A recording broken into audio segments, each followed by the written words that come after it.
Assalamualaikum warahmatullahi wabarakatuh. Pada pertemuan kali ini kita akan belajar tentang teks berita. Nah, Ibu harap Ananda memperhatikan dan menyimak video ini dengan baik dan benar. Kompetensi dasar yang akan kita pelajari yaitu KD 3.1, mengidentifikasi unsur-unsur teks berita yang didengar maupun dan dibaca. Sedangkan indikator pencapaian kompetensi kita ada dua, mengidentifikasi unsur-unsur teks berita dan mengidentifikasi jenis informasi teks berita. Sekarang kita masuk ke pengertian berita. Teks berita adalah suatu teks yang berisi informasi mengenai suatu hal atau kejadian yang disampaikan di televisi maupun radio.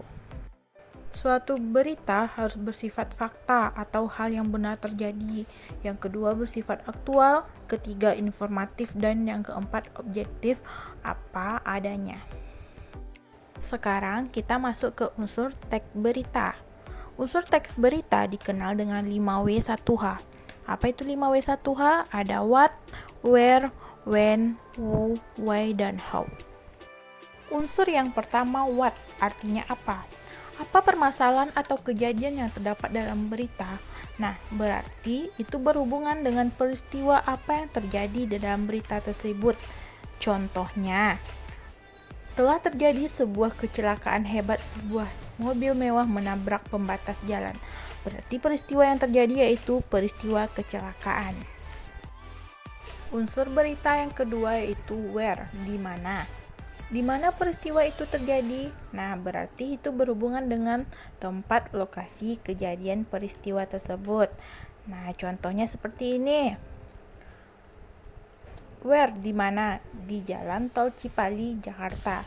Berarti tempatnya di mana terjadi kecelakaan tersebut? Di Jalan Tol Cipali, Jakarta. Yang ketiga yaitu when, kapan. Kapan peristiwa itu terjadi? Nah, berarti itu berhubungan dengan waktu kejadian peristiwa. Bisa jadi siang atau malam. Contohnya seperti ini. When, kapan? Berarti terjadi pada malam hari tanggal 15 Juni 2020. Nah, di dalam when itu harus ada tanggal dan bulan serta tahun. Unsur yang keempat yaitu who, siapa. Siapa yang mengalami peristiwa itu? Nah, berarti itu berhubungan dengan orang atau korbannya, atau juga tersangka. Contohnya seperti ini. Siapa?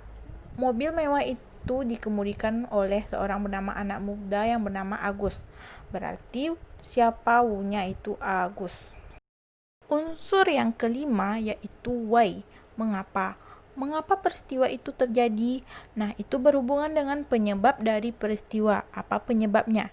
Sebagai contoh, why, mengapa? Mobil bernomor polisi itu menabrak sebuah pembatas jalan dikarenakan remnya blong pada mobilnya. Berarti di sana ada unsur why, yaitu mengapa. Unsur yang keenam, how, bagaimana. Bagaimana peristiwa itu bisa terjadi?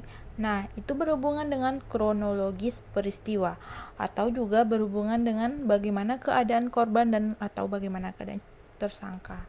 Contohnya, how, bagaimana? Untungnya dalam kejadian itu tidak ada korban jiwa. Berarti menggambarkan keadaan setelah terjadinya kecelakaan.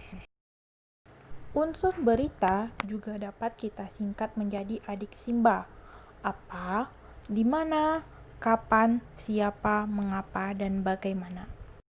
Sekarang kita masuk ke jenis-jenis berita. Berita banyak macam jenisnya. Ada berita politik, sosial, bencana alam, pendidikan, kriminal, serta keagamaan. Itulah yang dapat Ibu sampaikan. Jika ada yang salah, Ibu mohon maaf. Terima kasih. Wassalamualaikum warahmatullahi wabarakatuh.